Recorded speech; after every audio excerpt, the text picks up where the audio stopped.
I understand you are enjoying a delicious meal, but I hope you can lend us your ears, your hearts, and your minds so that we can have an engaging conversation this afternoon. My name is Khalila Kelsmboy. I am the founder and CEO of a social enterprise in Tanzania called Unleashed Africa Social Ventures. We are dedicated to youth development. We work in social innovation and entrepreneurship with an ambitious goal of catalyzing 1 million jobs by 2030. So without further ado, um, welcome to the afternoon session. Thank you all for being here. As you are chewing on your meal, just to make sure that you are engaging and listening, I'd like to give you a quick exercise to kind of figure out if you are actually paying attention, right? Is that okay? So we can try again. Is that okay? Yes, great. So much for engagement. So if you are listening, put your right hand up. I saw some lefts. There we go. So if you are listening, don't put your right hand up. Ah, that's good. If you're listening, put your left hand up. Very good. If you are not listening, put your left hand up. Oh, I saw one hand right there. There's another. We got two. So once again, you're very welcome.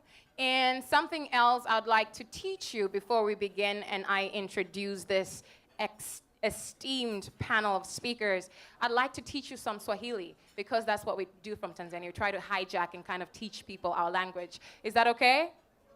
Right. So I'm going to say karibu sana, which in Swahili means you're very welcome, right? And what you're going to do is respond with asante. Can we try that? Asante. So I say karibu sana and you say? All right, there we go. Karibuni. Very nice. Thank you very much. Right. So I will go on directly and let my panel introduce itself. So to just kind of give you an overview of how the session is going to run, I am going to give each... Is that me? Yes. All right, so I'm going to give each one of our speakers about 5 minutes to introduce themselves as well as to kind of give us a reflection of the conversation for today. And then right after, we're going to go through into a conversation where I'm going to pose some questions that they're going to respond to. And then we're going to go directly into opening the floor because I'm very committed to making sure that we have a very engaging conversation. So if you have any questions, comments, and so on and so forth, we'll have about 40 or so minutes to engage. There are microphones on each one of your tables, I've been told. Is that right? There are microphones on each table. So if you do have a question, you can grab a microphone and ask later. Right. So are we ready? Yes, we're ready. So today's conversation, the future of work, right? It is a topic that has been overtaking a lot of global stages, and it has different meanings for different people. There are different terms going around like vulnerability, decent and indecent work.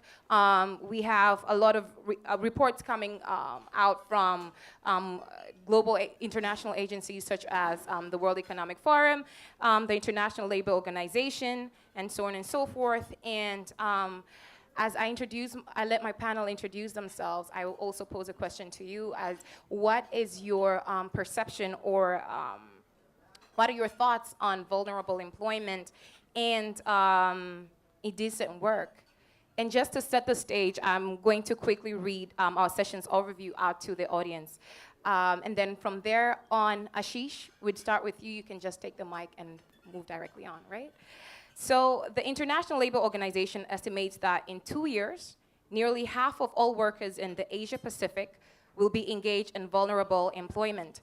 Economic trends, vast gaps between skills needed to succeed in the global economy and the skills actually available to the most at-risk sections of the workforce, and changing technology have made decent work even harder to create.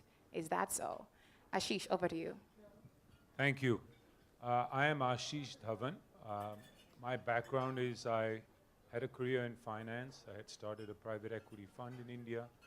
And then I switched gears about 7 years ago to focus on philanthropic work. I'm the founder of a university called Ashoka University, and also the founder of an organization called Central Square Foundation that works on system reform in school education. I think it's a very interesting topic. As you said, the future of work means different things to different people, but I also think it has a different meaning depending on the context that you're in.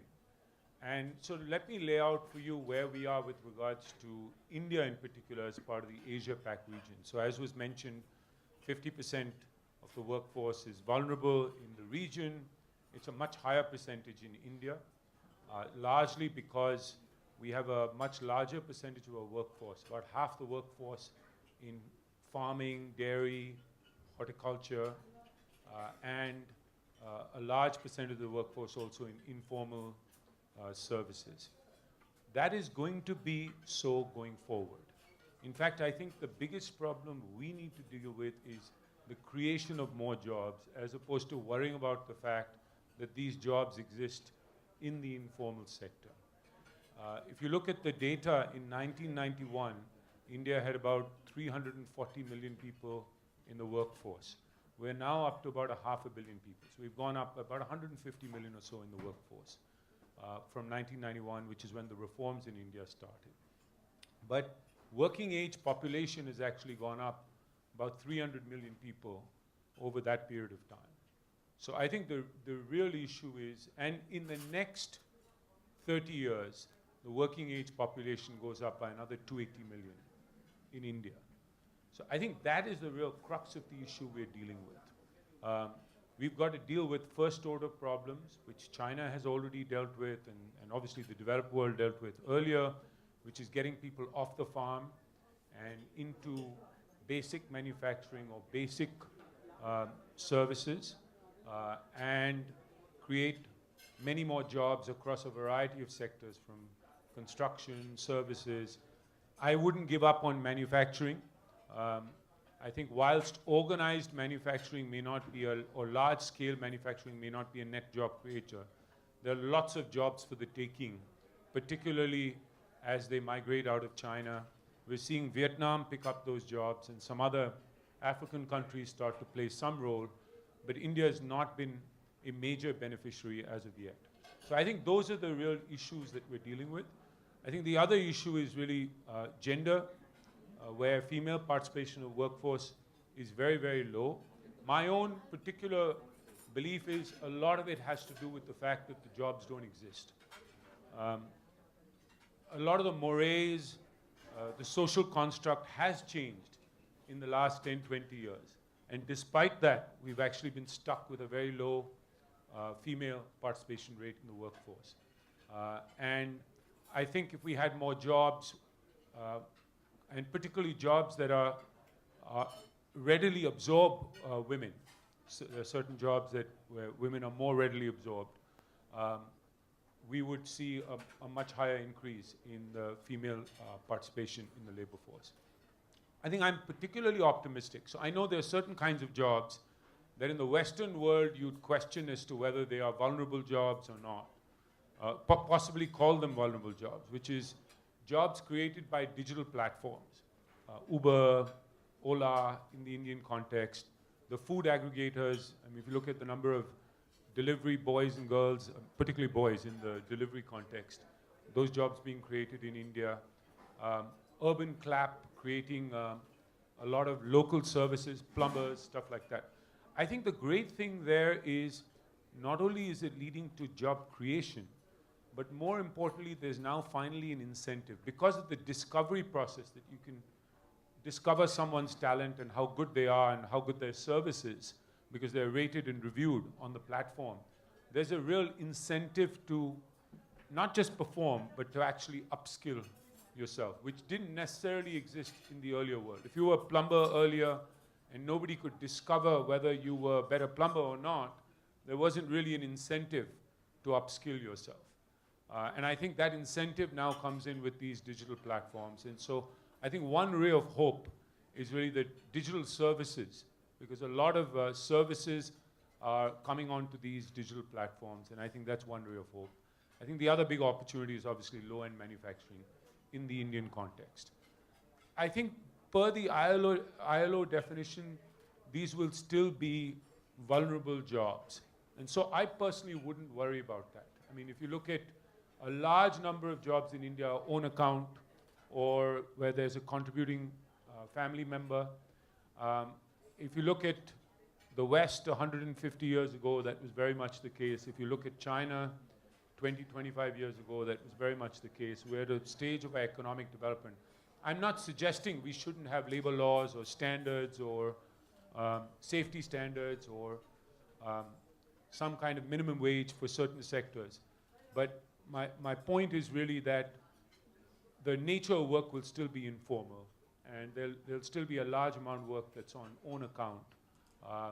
And so we've got to live with that for the next 10, 20 years as we build our economy in the Indian context. I think the other last point I want to make is that we sometimes get stuck on this issue of minimum wage, and of course we need some kind of basic minimum wage.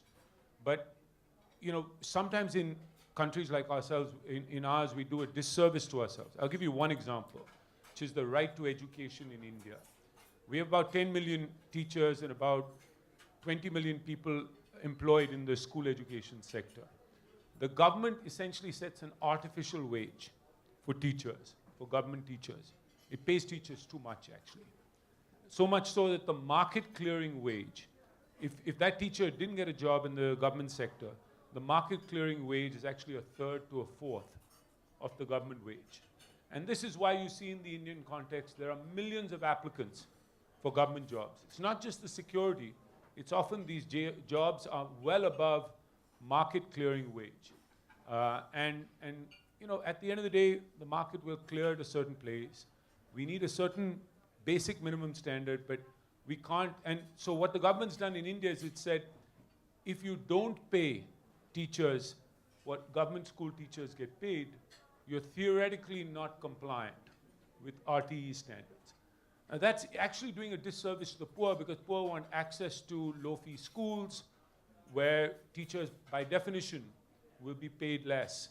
But the poor want choice. They want to escape the government school system. So I think we have to rethink this whole paradigm of what does vulnerable mean, you know, in our context, and focus instead on job creation. So much to discuss from what you said right there. So, Sri? Sure. So I'm Sri Rajan. I'm with Bain and Company. I'm the chairman of the firm in India. And I've been in the consulting business for a very long time, but I used to also work for a tech company, and at one point of time did a startup in Silicon Valley. I'm also, I must mention, given this panel, that I'm on the board of Central Square Foundation, that Ashish is a founder of, and as Ashish mentioned, they do work in system reform in education, and it's a privilege to be associated with them.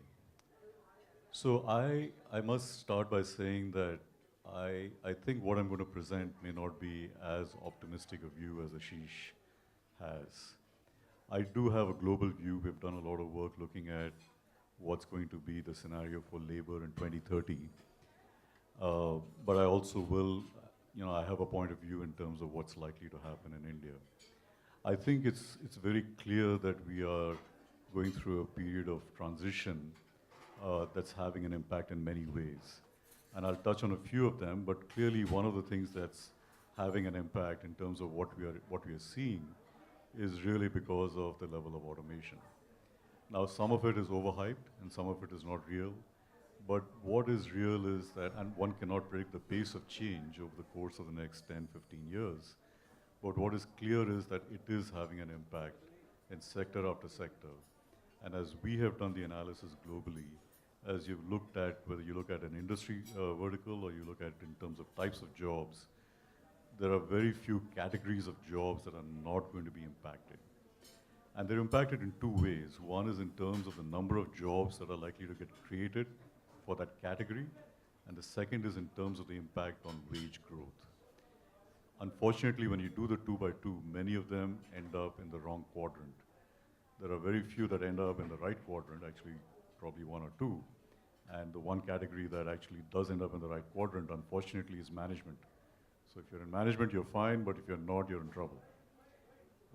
But the point I want to make is that as you look at what's happening, one of the things that we see over the course of the next 10 to 20 years is that there is going to be an impact in terms of the fact that the number of full-time jobs that are likely to get created is probably going to decline.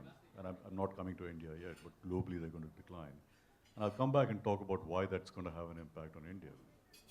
You will see the rise of more part-time jobs because that's really what's going to be available. What I think you're going to see more dramatically in the West, and you've started seeing that in places like the US, is that the shape of the pyramid is changing. So our clients, and we work primarily with the private sector, typically, large companies. But the premise on which they would build their organizations was that there would be a large middle class that they would cater to. And that's really the basis on which, organizations really structure themselves or, create value propositions. What I think we are coming to realize is that the shape of the pyramid, as increasing inequality rises, is going to change over the course of the next 10 to 20 years. The people who are going to do very well are going to be the people at the top of the pyramid, the people who own capital, owners of capital, and also people who are going to have high-paying jobs. But the people in the middle, that category is going to shrink, and there are going to be more people who are going to go into the bottom of the category. So as you can make out the shape of the pyramid, our belief is that it's going to change. Now, the thing that happens is that when that changes, the demand for whether it's services or goods or whatever it is, that also changes. And when you see that happening, so, people were hoping that we would have a high growth environment. And I think what we are expecting is as we see the impact of this, as we see the transition, there will be a point of time when we go back to the new normal. But we think it's going to take another 10 to 20 years. And so what's going to happen is that you're going to see this inequality play out in terms of lower demand, for services and goods. And therefore, GDP growth globally is going to come down. And the impact it's going to have on India is the following. One is that, we are no longer dealing from the global economy. It's going to have an impact on us. Clearly, to Ashish's point, there's enough and more to be done over here within the country, so there will be opportunities to do that. The point I want to make, though, is that even when you look at manufacturing, the impact of automation is not just in terms of taking away jobs or lowering job growth. It is reducing the actual amount of money that you need to spend to produce a unit. And what I mean by that is that, the transition over the last, whether 50 years or even longer, has been that as developed economies, as wages increase, you go to lower income or low wage countries, the US to China and then China to Vietnam. But with the increase in automation, the effective cost of manufacturing is actually coming down. And therefore, what is likely to happen, what we predict is that in places like China and the US, that you no longer need to worry about high wage jobs to do the manufacturing that's necessary. And so the competitiveness of places like India will also be under some threat. So let me stop over there. There are lots of sort of implications of what that might mean. But our belief is that you're going to see this is a period of transition that we've gone through in previous generations. It's going to take some time to play out, but it is going to be a time of volatility and turbulence.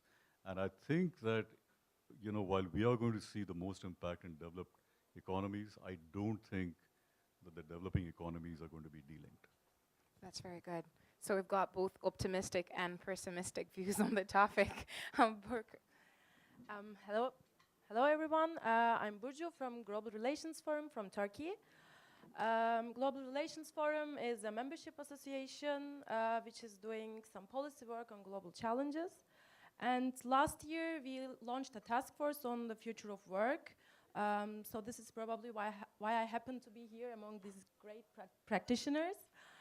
When we think about the future of work and vulnerability of jobs, we see two frameworks, the optimistic framework and the pessimistic framework. And the optimistic framework is very much based on the enabling technologies which augment labor and increase labor productivity. And overall, they have positive impacts for all stakeholders in the economy. And therefore, the optimists usually say, as long as we reskill people, we will all flourish. And when some jobs are lost, some jobs will be created. And the pessimist argument, I think, is also associated with the vulnerability of jobs. And the pessimist concerns are also connected to some actually facts which we are observing. And I would also mention these facts. One of the facts I would like to mention is the decreasing labor share in GDP and the increasing inequality, as also Srivatsan mentioned. It's being discussed everywhere at great length anyway, but just very fundamentally, the more new technologies replace labor rather than complement labor, the more gains will accrue to capital rather than to labor. And if there is already a notably unequal capital distribution in a country, we will probably see increasing inequality. So, and there is also another fact that the financial returns are likely to be concentrated in a very small number of companies and people who work for those companies. So containing inequality is one of the primary challenges in our age. And the second fact is the scale and speed of automation. This is, up until now, machines have been substituted for human for predictable and routine tasks. Tasks in the production sector are very good examples for that phenomenon. However, now rapid improvements replace also some tasks of the human mind, like information processing or reasoning. So the jobs most at risk from automation are likely to be across the entire spectrum of wages and skill sets. It's also important to mention that most of the empirical studies about jobs are based on technical feasibility and not economic feasibility. So just because automation is possible doesn't mean it's going to happen. It will depend on the relative labor costs versus machines. But we can actually think that as long as the wages are low in a country, we will have time with automation, so we can be relaxed, but that's also not quite the case. For example, in Taiwan or in Indonesia, given their productivity-adjusted labor costs, automation is actually happening at a quite, level of, happening quite fast. So the speed is twice the level of the global average. So the decision to automate may not be only a function of the labor costs, but it may be also a function of the long-term strategy to not to lose the export markets. And so the third fact I would like to mention is the different developmental stages in each country. So I would like to group countries based on their demographics and fiscal capabilities. First, we have rich countries with aging population like Germany and Japan. And in those countries, most important issue will be the income distribution, as we mentioned, probably not jobs. And with some reasonable policy choices for corrective redistribution policies, they'll probably manage the issue. And the fiscal space they already have plays an important role for that. And second, we have the not so rich countries with aging population like the Eastern European countries. The automation can, to some degree, compensate for the aging population and productivity issue, but the lack of fiscal space those countries have, that will create probably some problems. And the third category is the not so rich countries with young population like Africa and Central Asia, and that's actually where we seem to have problems. The young population those countries have has been considered always as a demographic dividend. And this dividend represented investment and growth opportunities. But now in the presence of replacing technologies, if the rich world doesn't need the cheap labor anymore, so these countries will face severe job creation problems. So I think we shouldn't worry much about the aging population in rich countries, but we should definitely worry about the young population in developing world. So I'll stop here. Thank you. Let's go directly to you. All right. My name is Pradeep Parmeshwaran. I work with Uber. we are a lightning rod willy-nilly for this conversation broadly around the So world. Pradeep, may I stop you there? So, sorry. So you work with Uber. Yes. Tell us what you do with Uber. I run the business in India and South Asia. If you take Ashish's view of the world, which is optimistic, I think Shree's view of the world, which is slightly more pessimistic, I think both of them have one implication, which is we are not going to have enough jobs. In both ways, we need more jobs. That's the question number one. And then there's a second question, which is, can we have good jobs? And I think both of those questions deserve debate.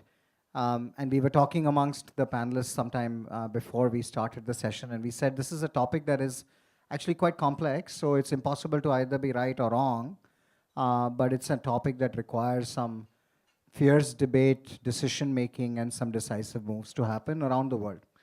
What I will share is a little bit of our practitioner's perspective, being in the middle of this debate in this country, but also involved in some of these conversations around the world. I'll tell you a few facts about Uber. We have roughly 3 million people on our platform who drive for a living or deliver goods for a living. A large number of them were unemployed. Let's take France as an example. 43% of the people who drive on Uber in France were people who didn't have a job before. I'd say 2/3 of that number were people who haven't had a job for more than a year.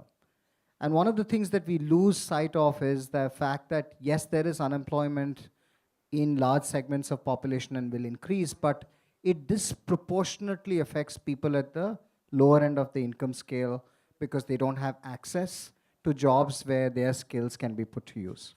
And their skills tend to be obviously of basic nature. So one, a lot of people who get opportunities because of platforms like this.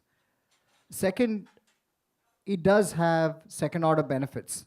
Classic example in India, one of the drivers for women not being strong participants in the workforce is not having access to transport, which is very basic, which we take for granted in many parts of the world. Platforms like ours, if you bring down cost of transportation, actually allow women to participate, give them the flexibility where they don't have to depend on others for transport, and hopefully there is a good second order effect, but flexibility matters in many ways. I'll give you an example of a state in India, it's called Bihar.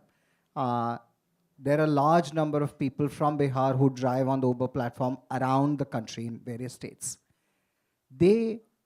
All of them pretty much, or a large majority of them, participate in the agrarian economy. And so twice a year, they need to go back to their villages, support their families for agriculture-related activities, but then they are only employed for 2 months in that job, and 10 months they don't have anything to do. So they come back, they drive on Uber for 10 months, and then they go back 2 months. I would say the organized sector, which many of us in this room are part of, don't really give you that opportunity. Flexibility actually matters quite a bit. And we find a lot of partners who drive with us or deliver with us choose the platform because of flexibility. Third, there is a question of the good job. And I'll say this, and I'm a little bit where Ashish is. We do have a market clearance mechanism, which is if the job doesn't pay enough, people won't work. If there is an alternative. Guidelines and guardrails and the governments have to play a role in ensuring that the basic minimum levels are appropriate for the markets that you're operating in. But beyond that, you do need to believe that if some other platform and an alternate job opportunity gives a better income, people will go and do that. Why would they stay on this platform? And consequently, there is an economic argument around letting markets set wages, which has been there, but with guardrails to protect rights. I'll leave with a couple of different issues that we are struggling with. One is this notion of what is the role that Uber will play and what is the role that society/governments will play in the context of safety nets. As we all know, the safety net concept, which is whether that's Provident Fund here or 401ks in the US or other such versions, they're all built to support formal economy jobs. They are not built to support people who work in the informal economy. That's one. Second, if you are in the informal economy, this is not transferable. If you go from one formal economy job to the other, we take this for granted, our 401ks go over, our Roth goes over, our pension funds go over. that doesn't apply for people in the informal sector. So I'd leave a couple of issues. One, how do we think about safety net for people in the informal workforce? And second, how do we think about a world that one job is not going to be your job or a profession for the 30 productive years that you have in the workforce? We are likely to have people who will do multiple jobs requiring multiple skills. And as a world, we have never prepared for that, right? So collectively, how do we prepare for a world where people can get trained and retrained with the dexterity, flexibility, speed that's required for them to be productive members of the workforce? You've led very, very well into my next question that I'm going to pose to Ashish. Ashish, in terms of skilling and reskilling, how do you think governments can deal with the skilling and reskilling needed to emerge from economic vulnerability? So I think firstly, I come from the view that we have too much of a focus on skilling in the Indian context. It's a very supply side driven issue, whereas the real issue is job creation. Right. And that engine can pull you up and create the demand for skills. I mean, if the jobs existed, these are very basic jobs. People would get skilled very, very quickly. We're not talking about high-end manufacturing here. This is someone working behind the coffee shop counter or driving for Uber. Those are the jobs being created right now. So I think the government has this program. It's, again, really focused on creating a lot of supply. What you've seen with the program is amongst young adults, there's often negligible interest. They get placed, they get churned very quickly. I don't think it's worked very well. I mean, I think the government tech platforms have done a good job in some areas. But those are for higher-end jobs, like IT, where you get yourself reskilled. You know, tech platforms have played a big role. I do think the digital platforms play a role in providing the incentive for upskilling, and often have some kind of upskilling program or skilling program as part of their construct. I know Uber has some kind of Uber Academy, and others do as well. And so I think the digital platforms, in a sense, provide not just the incentive, but also possibly, most importantly, the incentive, but possibly even the service. And so I think government's job, frankly, should be more focused on creating the right environment for investment, for job creation, bringing more of the exports that are going to leave China to India, thinking about the sort of structural transformation, and creating those opportunities, providing the right environment for business. Frankly, if the government could figure out how to spend less and reduce interest rates 3 percentage points, businesses would flourish. If they could lower barriers for the businesses, ease of doing business is one such thing. So I think government's role should be more of that, as opposed to focusing more on the supply side. I don't think it's a supply side problem. I think it's a demand side problem. And frankly, on the supply side, the issue starts much earlier. It starts with school education, which is, you see that more than half the kids, or half the kids by 5th grade, can't read 2nd grade text. Right. So they're basically blocked out of many jobs in the economy, or even if they're in a particular job, they can't perform it to the extent you'd like them to. If a plumber can't read a manual or read digital content, they may not be able to function. I think there's solutions for that. I think video is helping, for instance, solve for some of that. So I still think it's largely a demand side problem. Right. And on the supply side, I think tech platforms can play a big role. I know we've seen another example is with English, where the elites in India already go to English medium schools, but we're seeing with drivers on the Uber and Ola platform, a number of them use tools like Hello English. It has 35 million downloads. A lot of people are transactional users, but they're using it just for speaking, listening skills in English. That platform will do a much better job than any government can ever do with upskilling, and it's very much focused at person when they have the incentive to do it. We did a pilot with high school students using this platform. We found that kids were using it 45 minutes a day because they knew the jobs at the end. This was in an urban area. If you got a premium for your ability to speak English. Right. So I think the incentive, the demand side, the tech platforms, that's what I would focus on. And government's role really is to create that enabling environment as opposed to worry about reskilling programs. So an enabling environment for job creation. Correct. So I really want to open it up to the floor, but I really want to ask this question about redistributive, redistributive politics, and their role to correct the distribution of value that is increasingly seen as perverse. And Sri, I will pose that question over to you, and any panelist that feels that they want to add to it the role of redistributive politics, please feel free to add to it. Right after, we're going to go into the floor. If you have any question, please, you could raise, I'm not sure if the tables have placards, or you could probably just raise the mic and I will know who to pick. Sri, over to you. Sure. So I'll just sort of take the lead off from what Ashish was saying. I completely agree that the market should determine, the jobs and what's required. The very hot potato question you asked around redistributive politics, I'll attempt to answer. Where I'm coming from is the following, which is that yes, there will, in a country like India, you will see job creation, whether it's through the Ubers or the delivery boys or, lots of other things. But I think one of the key issues is going to be whether it will meet the aspirations of those people. There's going to be a set of people who won't have access to those jobs. There'll be a set of people who have those jobs. But in every single case, is it going to meet the aspirations of the group in terms of, what they're earning?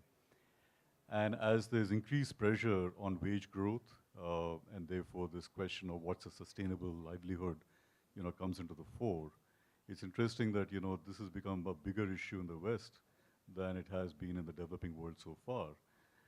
My take on it is that, I don't know what the pace of this transition is going to be, as I mentioned earlier, in terms of the pressure on wage growth and job creation and so on. It could be fast, it could be slow, I don't know, I don't have a point of view on that.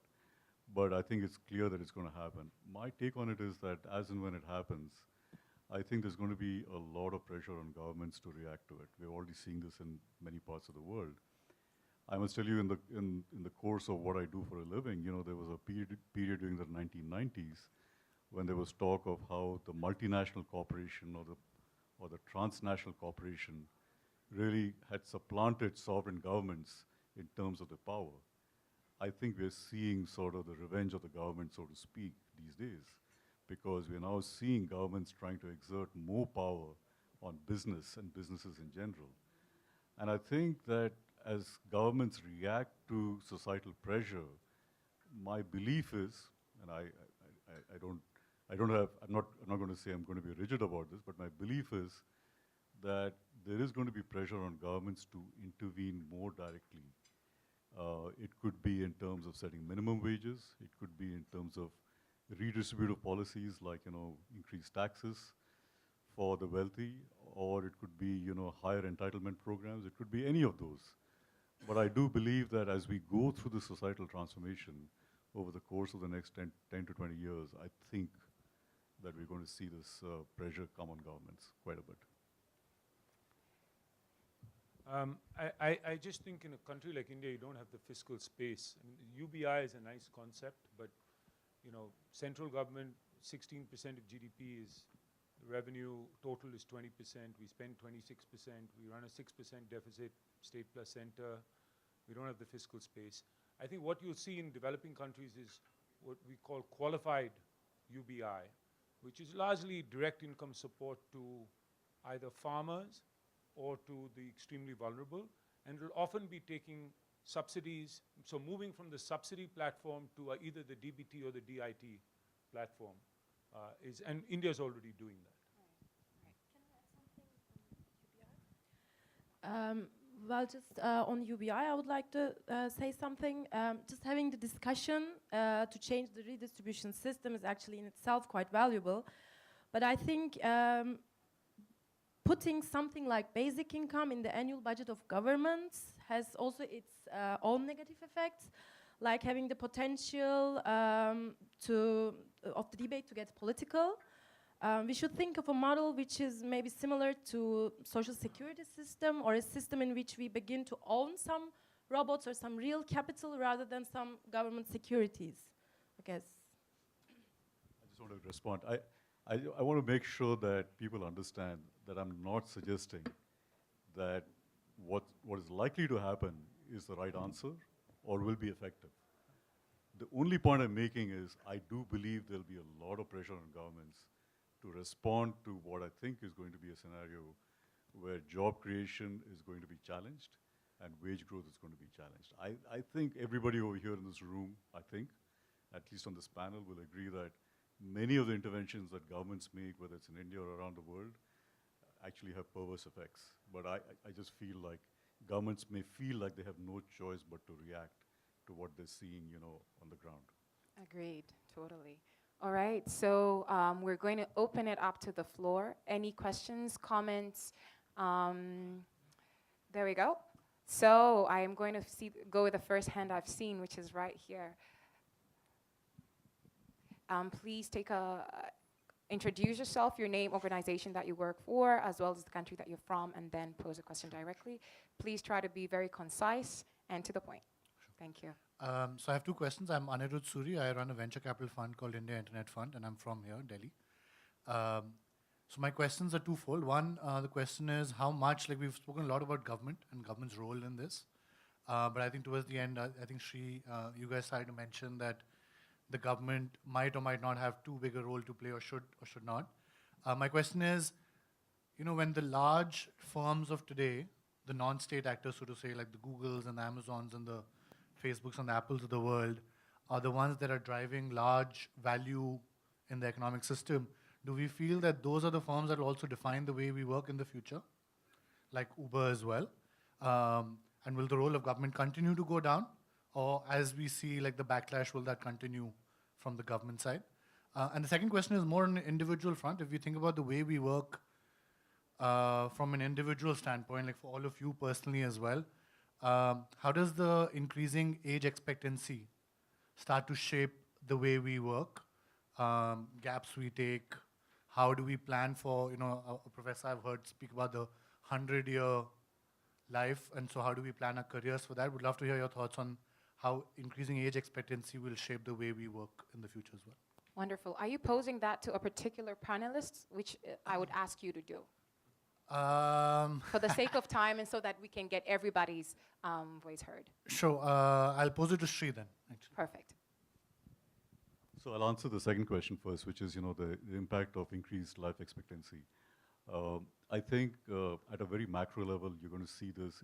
It'll start in obviously the developed economies, but there's going to be this conflict between the people who are either close to retirement or have retired. That group of people, it's going to be sort of a conflict for resources, because those people are really going to be focused on, taking care of themselves, versus the younger group that's going to be focused on really the incentives for job creation and so on.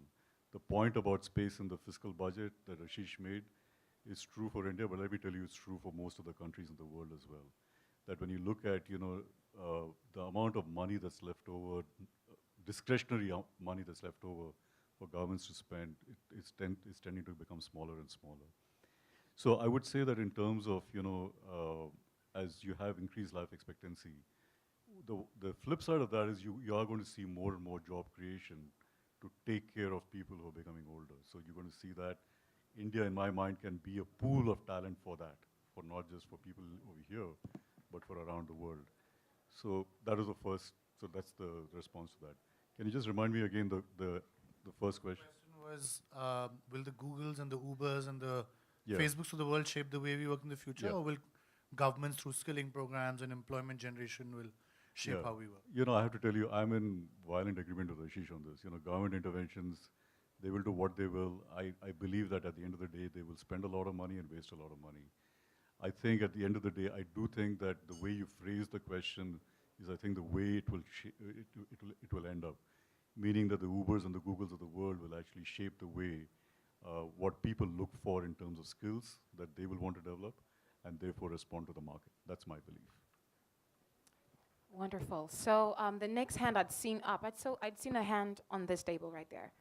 Hi, Karibu. I'm Chris from Poland, and coming from a very rich country, we are still poor, we are getting old, and we need many people to come and work still in Poland. It's quite fast developing economy, like 5% a year, but we alone in our construction sector, we need 150,000 new workers. We cannot find in the region. So my question would be, shouldn't we think in a labor market in terms of global labor market and increase cooperation between states just to that the workforce will meet so that the supply of the workforce will meet the demand more easily? And that's my question to Ashish, because and Srivatsan, shouldn't we basically encourage government also to cooperate on that, that we basically also have this kind of demand and supply which would meet more easily? Yeah, so I think if you think of like the gains we've got, economic gains, and of course there have been some distortions in terms of income inequality and some winners and losers. From trade, they've been phenomenal over the last 50 to 100 years as the world globalized post the, there was the initial phase of globalization, now this new phase. I think this issue of hyper-globalization, which includes movement of labor, would lead to massive gains, but there will be massive political resistance around this. Europe is the classic case, of a hyper-globalized world, the EU, where there's severe backlash now to not just migrants from elsewhere, but even internal migration in the case of some countries. So personally, I think we're now in a phase, and I know this is Danny Roderick's term, where sort of we're going to see hyper-globalization start to cool off a little bit for the next, and then maybe there's another phase that will come. But I don't think now is the time for that to happen, even though the efficiency gains are potentially tremendous. I think right now we're going to deal with issues of nationalism and populism and a whole variety of other issues, given the income equality and given lack of job creation in society. Sri, 1 minute, then we're going to move on.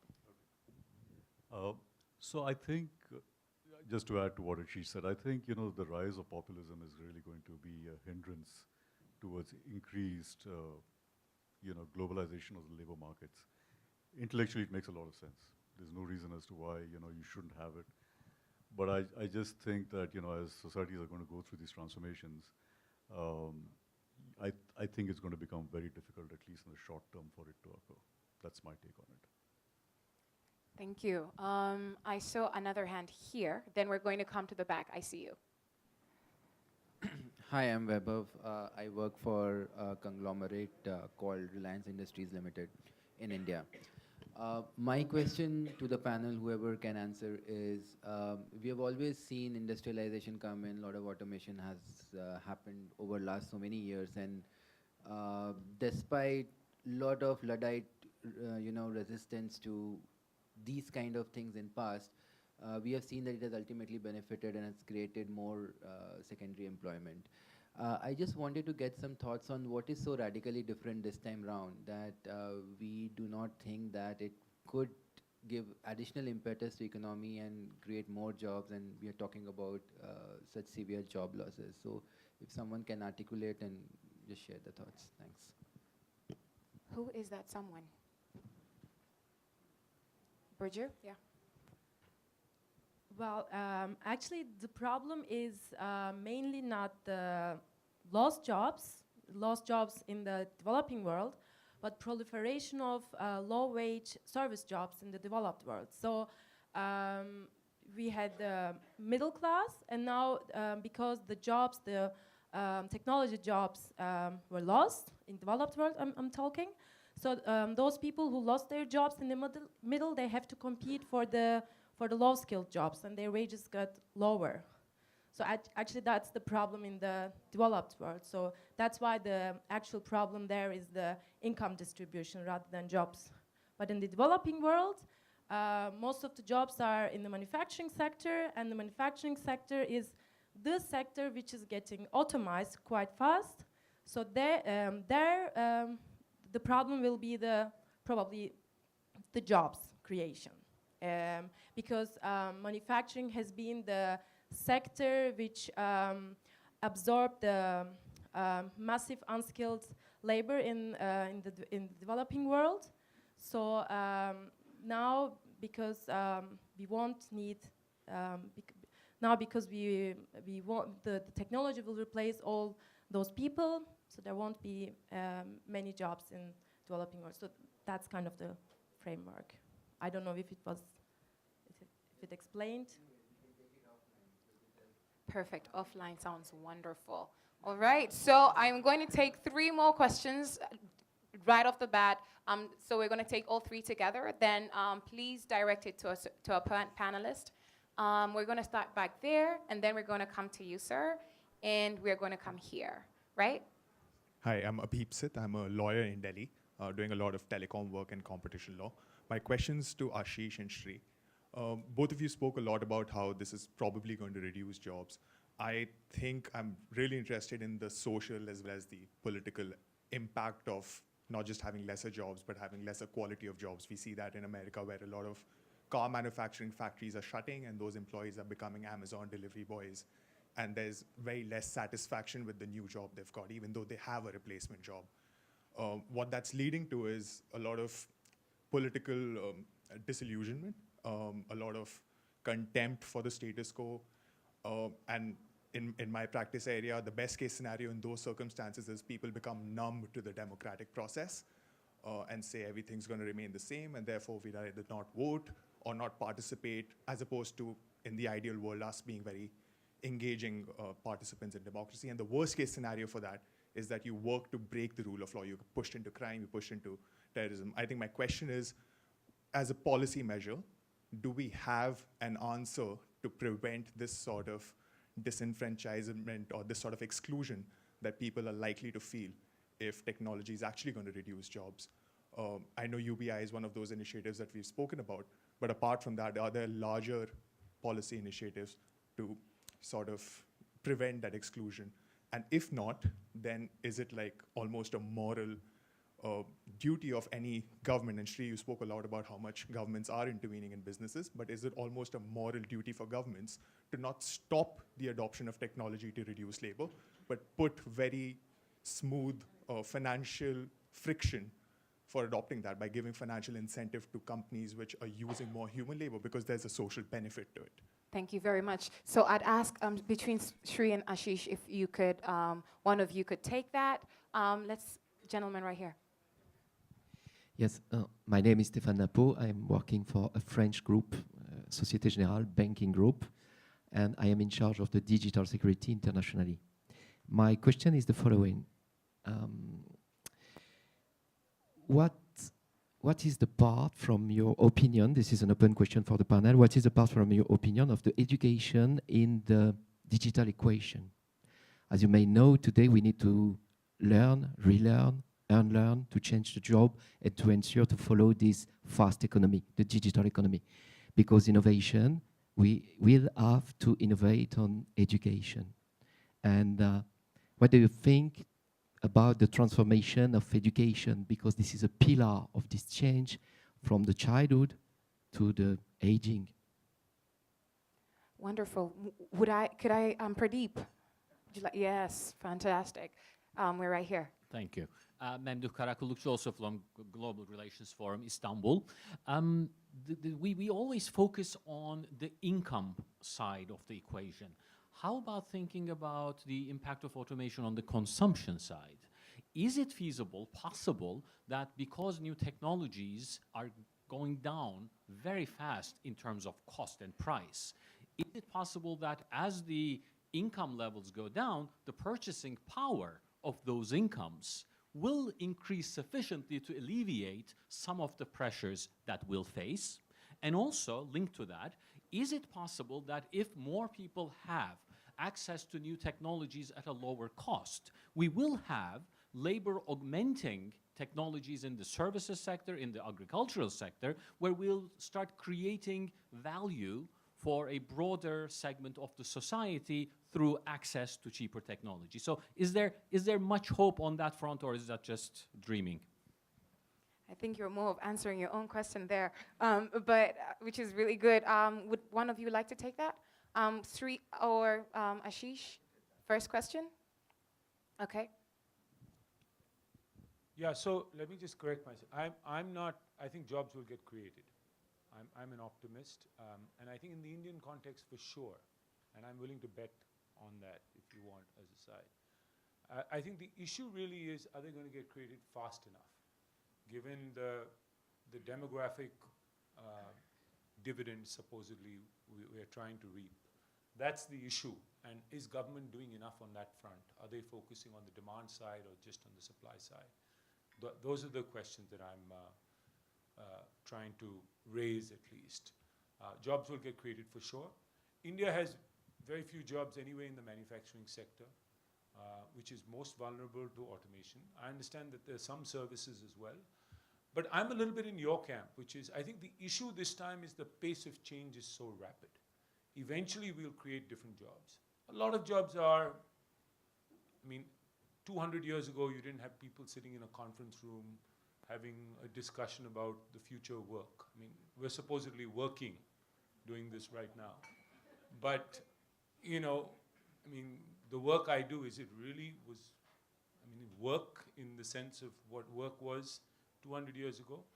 So I think we'll get more service jobs, for sure.